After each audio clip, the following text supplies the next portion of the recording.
माँ शक्ति, माँ शक्ति, माँ शक्ति।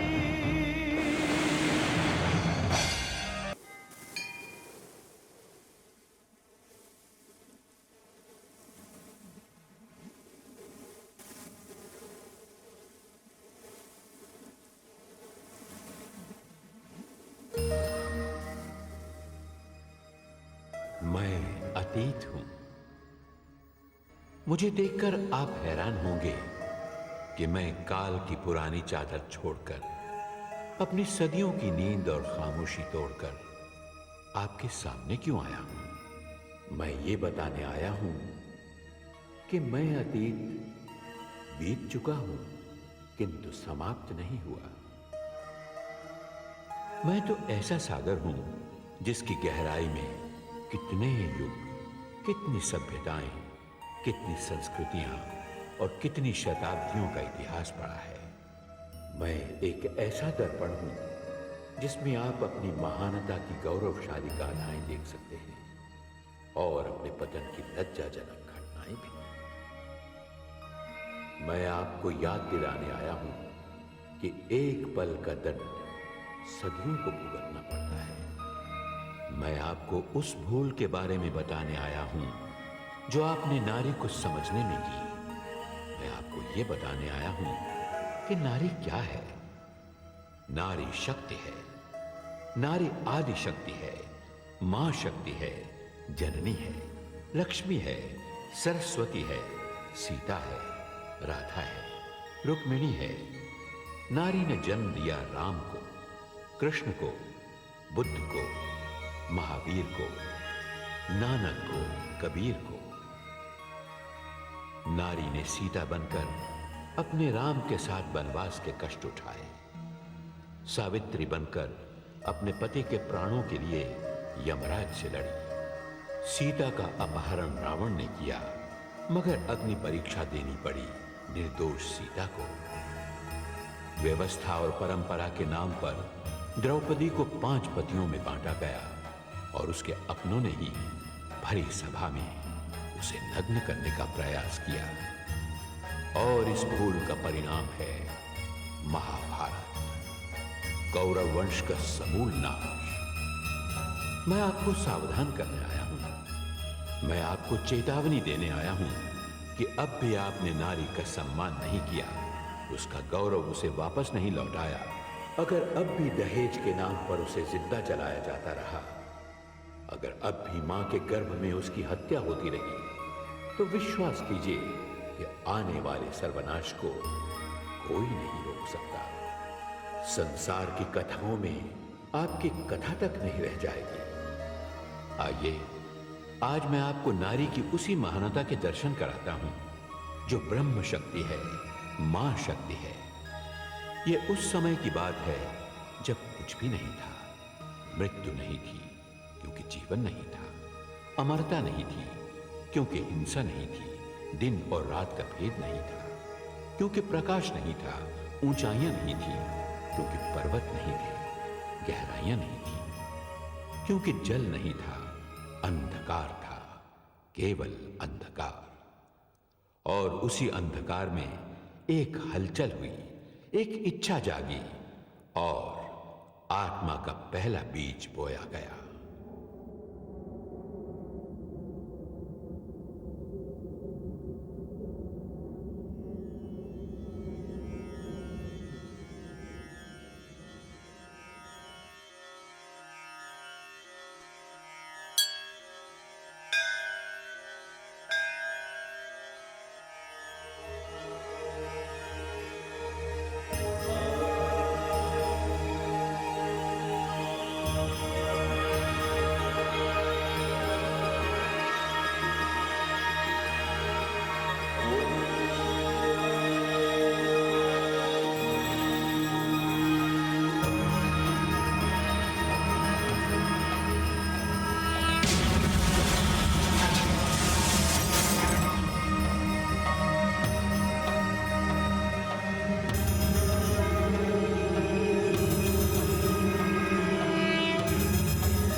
शक्ति हूं, ब्रह्म की शक्ति। ब्रह्म निराकार है, मैं उसकी साकार शक्ति हूं। जिस प्रकार प्रकाश ना हो तो लौ का कोई अस्तित्व नहीं होता, उसी प्रकार मेरे बिना ब्रह्म का कोई अस्तित्व नहीं। ब्रह्म लौ है, मैं प्रकाश हूं।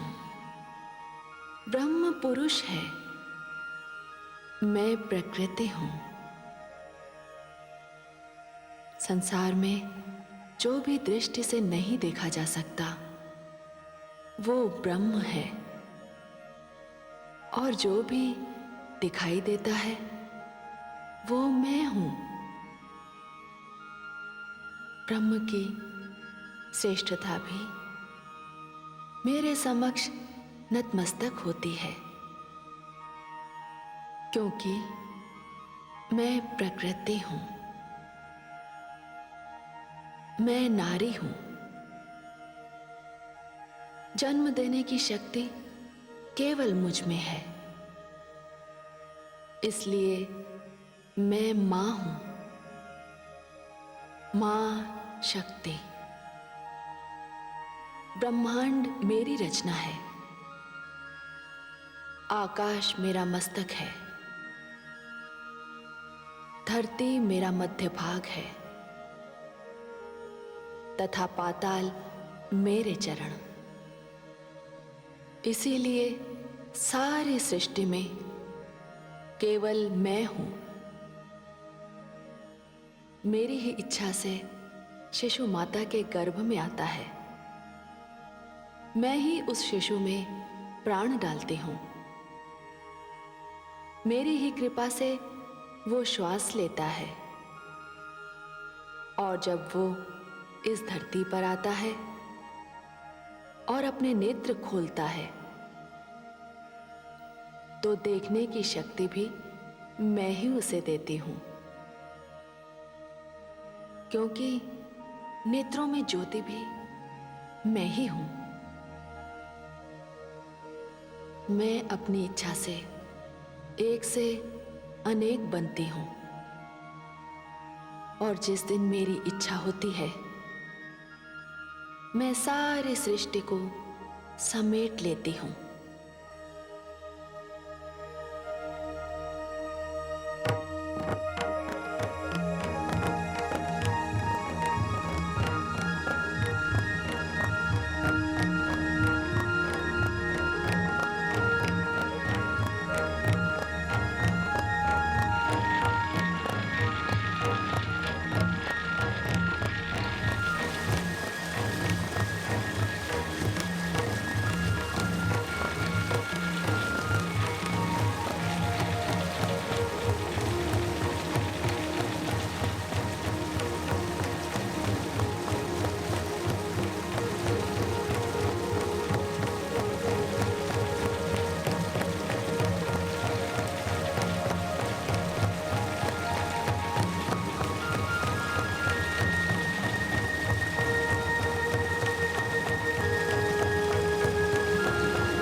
हे मां शक्ति, आपको कोटि कोटि प्रणाम।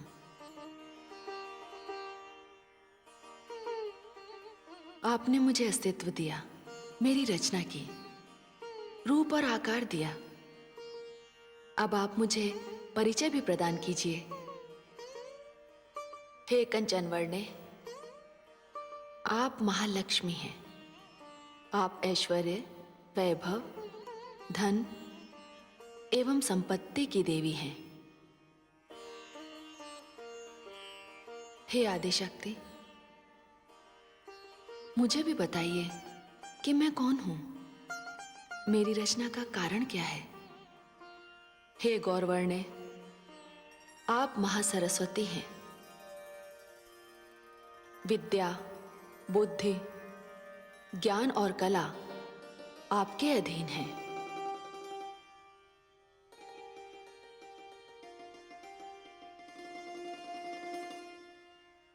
मैं भी जानना चाहती हूं हे आदिशक्ति कि मेरे रूप, आकार और मेरी रचना किस कारण की गई है। मेरा भी तो कोई परिचय होगा। हे श्यामवर्णे, आप महाकाली हैं। आप बल, शक्ति तथा अस्त्र शस्त्र की स्वामिनी हैं। आप युद्ध और शांति दोनों की देवी हैं।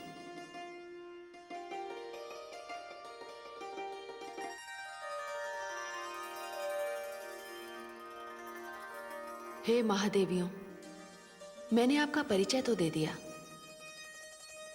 अब ये भी जान लीजिए आगे आपको क्या करना है। आप तीनों प्रकृति स्वरूपा हैं। प्रकृति अर्थात शक्ति। ब्रह्म पुरुष है। पुरुष और नारी के सहयोग के बिना सृष्टि की रचना असंभव है। अब आप रचना का कार्य आरंभ कीजिए।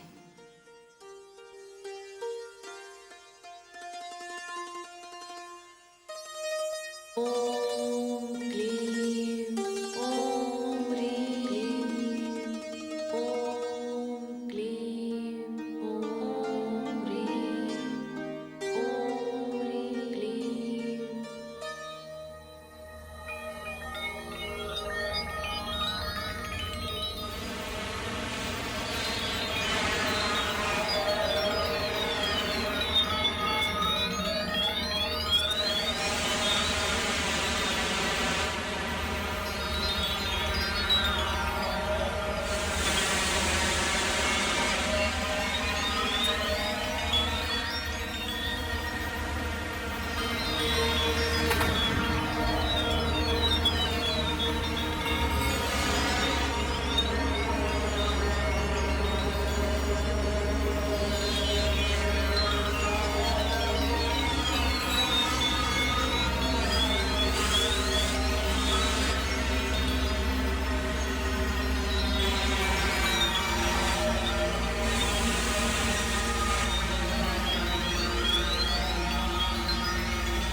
आदिशक्ति।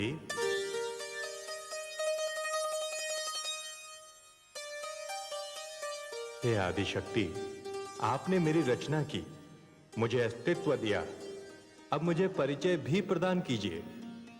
आप ब्रह्मा हैं, आप सृष्टि के रचयिता हैं। आपको सृष्टि की रचना करनी है। आप आदि प्रजापति हैं, आप भाग्य विधाता हैं। हे आदिशक्ति, आपको मेरा प्रणाम।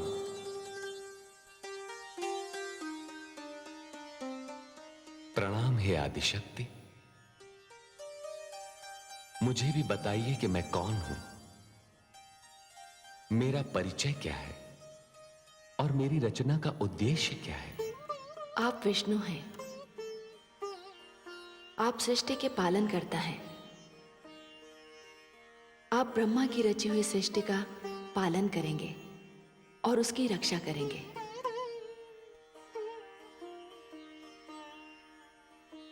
हे आदिशक्ति, प्रणाम। आपको असंख्य प्रणाम। मुझे भी बताइए कि मेरा परिचय क्या है और मेरी रचना का लक्ष्य क्या है। आप महेश हैं, आप ब्रह्मा की रची हुई सृष्टि का संहार करेंगे।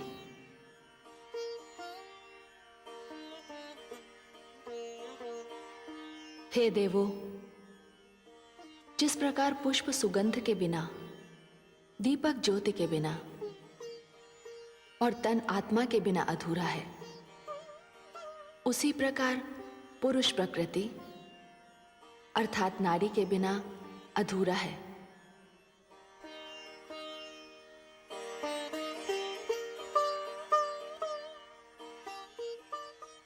हे ब्रह्मा, आपकी शक्ति है देवी सरस्वती।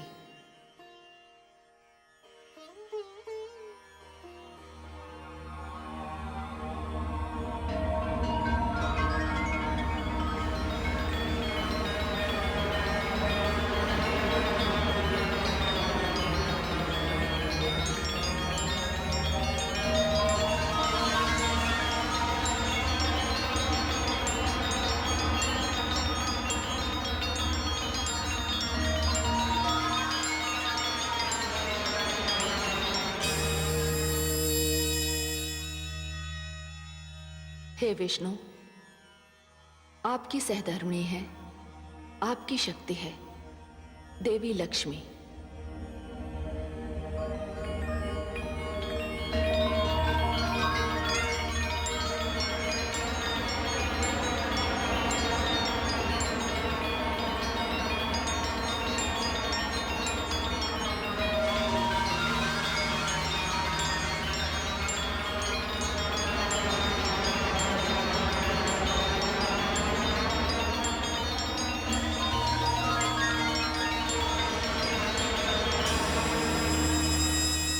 हे महेश, आपकी शक्ति है देवी गौरी।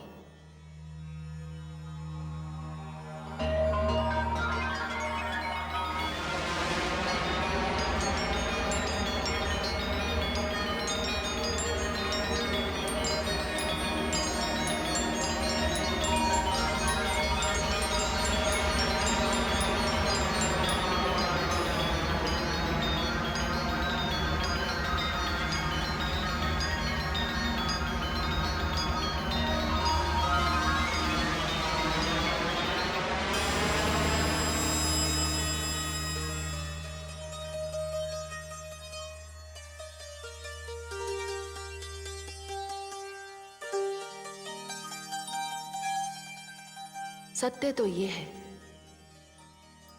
कि हम सब एक ही शक्ति के भिन्न भिन्न अंश हैं, किंतु साधारण प्राणी के भ्रम के निवारण के लिए हमने अलग अलग रूप धारण किए हैं। हम में कोई अंतर नहीं। हे आदिशक्ति, आज्ञा हो तो एक प्रश्न पूछूं? अवश्य पूछिए आदि प्रजापति। आपके कथन के अनुसार जब मैं, विष्णु और महेश सब एक ही हैं, तो मेरे साथ ये भेदभाव कैसा? भेदभाव? हाँ आदिशक्ति, आपने विष्णु और महेश को संहार करने वाले शस्त्र प्रदान किए हैं, किंतु मुझे कोई शस्त्र नहीं दिया। आपने तो मुझे केवल रचना करने की शक्ति प्रदान की है। यह भेदभाव नहीं तो और क्या है? हे आदि प्रजापति, हे ब्रह्मा, आपने सत्य कहा। मैंने विष्णु तथा शिव को संहार करने वाले अस्त्र दिए, क्योंकि विष्णु को आपकी रची हुई सृष्टि की रक्षा करनी है, उसका पालन करना है, और शिव को संहार करना है। किंतु आप तो रचयिता हैं, आप पिता हैं, सारी सृष्टि आपकी संतान है, और कोई पिता अपनी संतान का वध नहीं करता। फिर आपको शस्त्र की क्या आवश्यकता है? हे आदि शक्ति, यह सत्य है कि सारी सृष्टि मेरी संतान है। मैं पिता हूं, और कोई भी पिता किसी भी परिस्थिति में अपनी संतान का वध नहीं करता। किंतु हे आदि शक्ति, यदि किसी दिन संतान ने अपने पिता के वध का प्रयास किया, तो उस समय मैं किसकी ओर देखूंगा? मेरी रक्षा कौन करेगा? विष्णु। आपकी रक्षा विष्णु करेंगे। इसका विभाग मैंने विष्णु को दिया है। किंतु इतना आपको अवश्य बता दूं कि आप जब भी इच्छा करेंगे तब किसी भी अस्त्र का निर्माण कर सकते हैं, किंतु आपको उस अस्त्र का प्रयोग करने का कभी अवसर नहीं मिलेगा। और जब अस्त्र बन जाता है तो उसका प्रयोग अवश्य होता है, जो विनाशकारी होता है। आपने यदि कभी ब्रह्मास्त्र बनाया तो उसका प्रयोग अवश्य होगा। इसीलिए अस्त्र और शस्त्र बनाने वालों को, उनके निर्माताओं को इस ओर ध्यान देना होगा कि रक्षा के नाम पर जब भी घातक अस्त्रों के भंडार लगेंगे, वे केवल दूसरों का ही नहीं, अपने ही निर्माण करने वालों को विनाश की अग्नि में झोंक देंगे, क्योंकि अस्त्र की आंखें नहीं होती। ये शत्रु और मित्र में अंतर नहीं करते, क्योंकि इनका तो लक्ष्य ही केवल विनाश है। हे आदि शक्ति, आपने सत्य कहा। आपके इस विचार का मैं सदैव ध्यान रखूंगा। मैं सदैव निर्माण की बात ही सोचूंगा।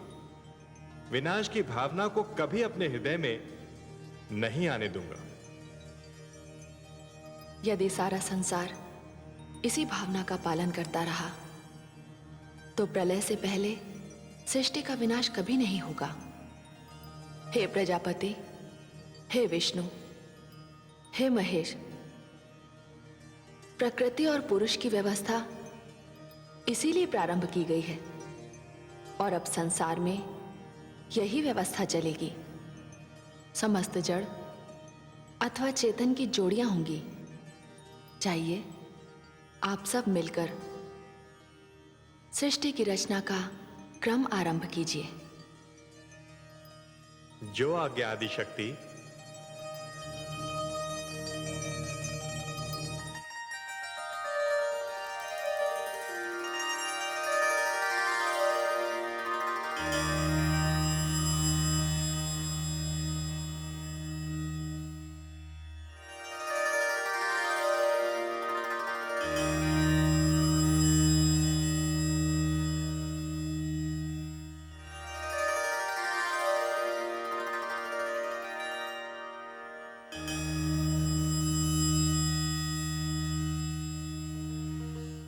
ये सब आपकी शक्तियां हैं जो आप में लीन हो गई। ये सदैव आपके साथ रहेंगी, और आप जब चाहेंगे ये प्रकट हो जाएंगी।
मैं अतीत हूं।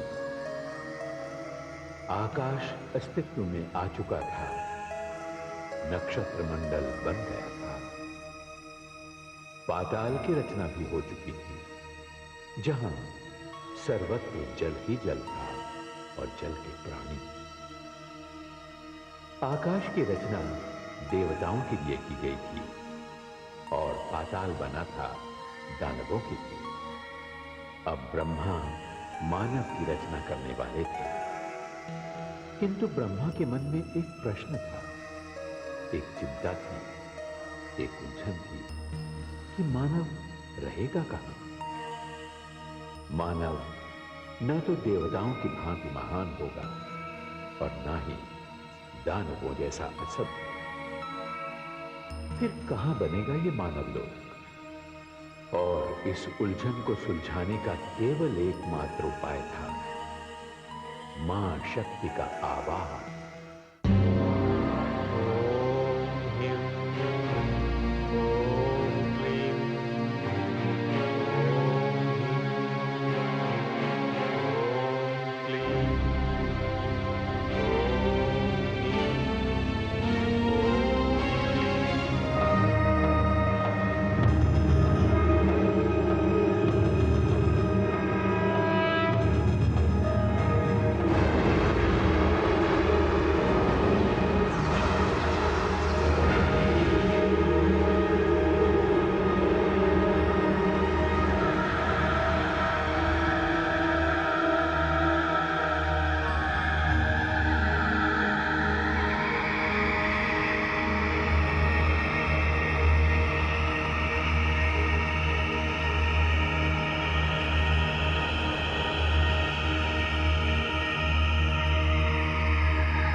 हे ब्रह्मा, आपने मेरा आह्वान किया, इसका अवश्य कोई कारण होगा। हे आदिशक्ति, मैं बड़ी उलझन में हूं। एक प्रश्न है मेरे समक्ष, एक चिंता है जिसका समाधान केवल आप कर सकती हैं। हे आदि प्रजापति, ऐसी कौन सी उलझन है, कौन सी चिंता है, मुझे बताइए। हे मां शक्ति, मुझे मानव की रचना करनी है, किंतु मेरी चिंता यह है कि उसके लिए कोई उचित स्थान चाहिए। प्रश्न यह है कि मानव रहेगा कहां? हे ब्रह्मा, आपकी इस चिंता का समाधान तो मैंने कर दिया।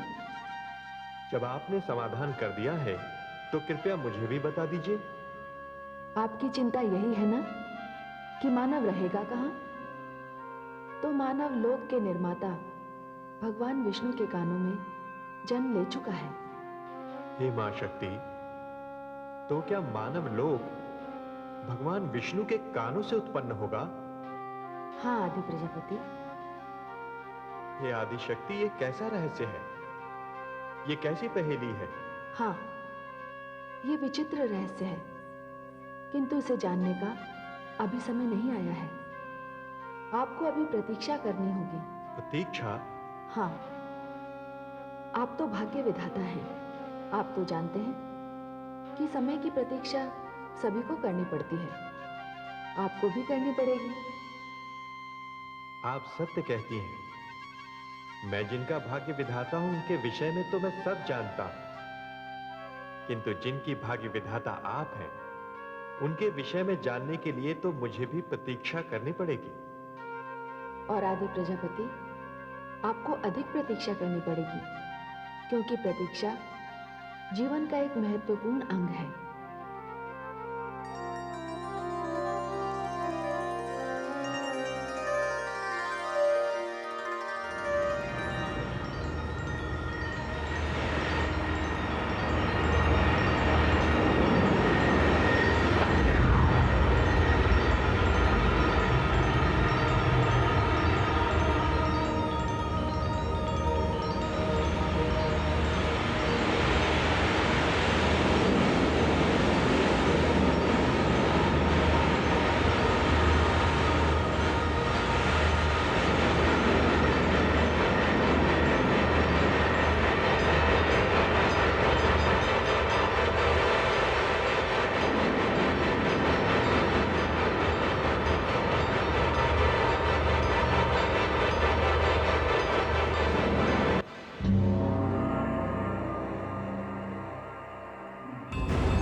प्रश्न तो मैं तुमसे पूछना चाहता हूँ कि तुम कौन हो? मैं तो जानता ही नहीं मैं कौन हूँ। जानता तो मैं भी नहीं कि मैं कौन हूँ। पर तुम रहते कहाँ हो? वहाँ।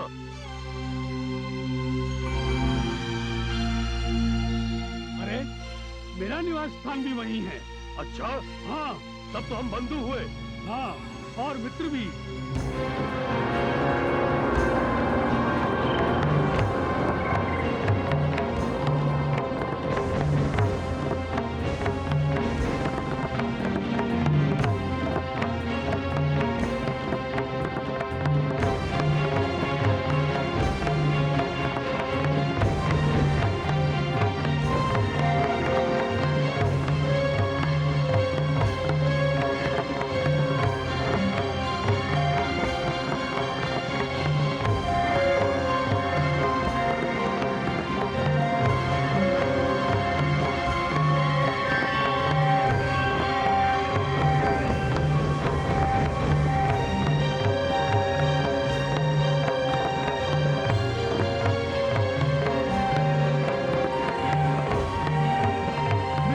अपने प्राण संकट में। चलो भक्त में।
आपने हमारी सहायता की, जल के उस भयानक जंतु से हमें बचाया।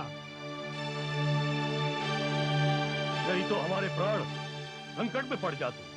हम तो अत्यंत भयभीत हो गए थे उससे। मैंने आप दोनों को अपने स्वामी के कानों से निकलते देखा, इसलिए मुझे आप दोनों की सुरक्षा की चिंता हुई। किंतु संकट टला नहीं है। आप दोनों यहीं आसपास रहें तो सुरक्षित रहेंगे।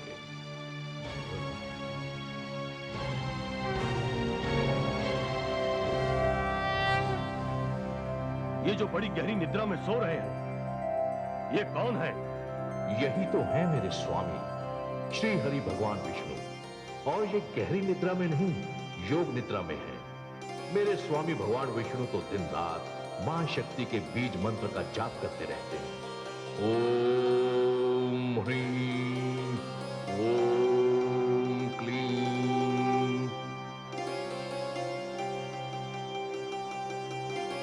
मित्र, कि कानों में जो ध्वनि गूंज रही है वो मां शक्ति का मंत्र है। मुझे भी ऐसा ही लगता है बंधु। किंतु इस मंत्र का जाप करने से क्या होता है? इस मंत्र का जाप करने से शक्ति प्राप्त होती है। तो क्या हम भी इस बीज मंत्र का जाप करें तो हमें भी शक्ति प्राप्त हो जाएगी? हम भी भयमुक्त हो जाएंगे? हाँ हाँ, क्यों नहीं। किंतु पहले आप ध्यानपूर्वक सुनिए, इसे कंठस्थ कर लीजिए, फिर इसका जाप आरंभ कीजिए। चलो बंधु, वहीं चलकर इस मंत्र को सुनते हैं। हाँ चलो।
वत्स।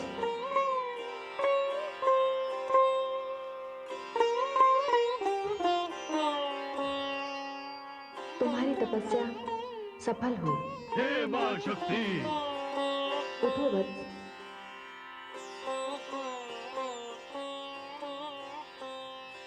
मैं तुम दोनों से प्रसन्न हूं, किंतु तुमने मेरा स्मरण क्यों किया? हे मां शक्ति, हमें पता ही नहीं कि हम कौन हैं, हमारा नाम क्या है, हमारा परिचय क्या है? ठीक है वत्स, पहले मैं तुम्हें तुम्हारा नाम प्रदान करती हूँ। अब संसार तुम्हें मधु के नाम से जानेगा और तुम्हें कैटव के नाम से। मैं मधु। और मेरा नाम कैटव। अब बताओ, क्यों किया तुम दोनों ने मेरा आह्वान? हे मां शक्ति, हम बहुत भयभीत रहते हैं, डरते हैं, बाहर नहीं निकल सकते। बाहर निकलते हैं तो जल के भयानक जीव जंतु हमें खाने को दौड़ते हैं। हमारे पास शक्ति नहीं है उनसे लड़ने की। माँ, हम दुर्बल हैं, जिनके पास शक्ति नहीं होती उन्हें सभी डराते हैं, वो अपनी रक्षा नहीं कर सकते। बड़ा दुर्भाग्यपूर्ण होता है उनका जीवन। हे माँ, हमारी भी यही दशा है। फिर तुम चाहते क्या हो वत्स? हे माँ, हमें शक्ति दो, हमें भय से मुक्त कर दो। तथास्तु। हमें ना कोई परास्त कर सके, ना कोई मार सके। तथास्तु। हे माँ, हमें हर प्रकार के भय से मुक्त करके हमें इच्छा मृत्यु का वरदान दो। जाओ, मैं तुम्हें वर देती हूँ शक्ति का। तुम इतने शक्तिशाली हो जाओ कि तुम्हें कोई परास्त नहीं कर सके, कोई मार ना सके। मैं तुम्हें इच्छा मृत्यु का वरदान देती हूँ। हे माँ, आपने जो कहा वो हो जाएगा। हाँ वत्स, तुम्हारी हर मनोकामना पूरी होगी। वत्स, तुमने मुझे बुलाया, मैं माँ हूं। पुत्र जब बुलाते हैं तो माँ आ जाती है। जब पुत्र संकट में होता है तो माँ उसकी रक्षा करती है। पुत्र माता से जो कुछ मांगता है माता उसे देती है। मैंने तुम्हें इच्छा मृत्यु का वर दिया, तुम्हें अपार शक्ति दी है, किंतु ध्यान रहे, शक्ति के साथ साथ संयम का होना भी आवश्यक है। मैंने तुम्हें शक्ति इसलिए दी है कि तुम अपनी रक्षा कर सको। दूसरों को कष्ट देने के लिए अपनी शक्ति का प्रयोग कभी मत करना।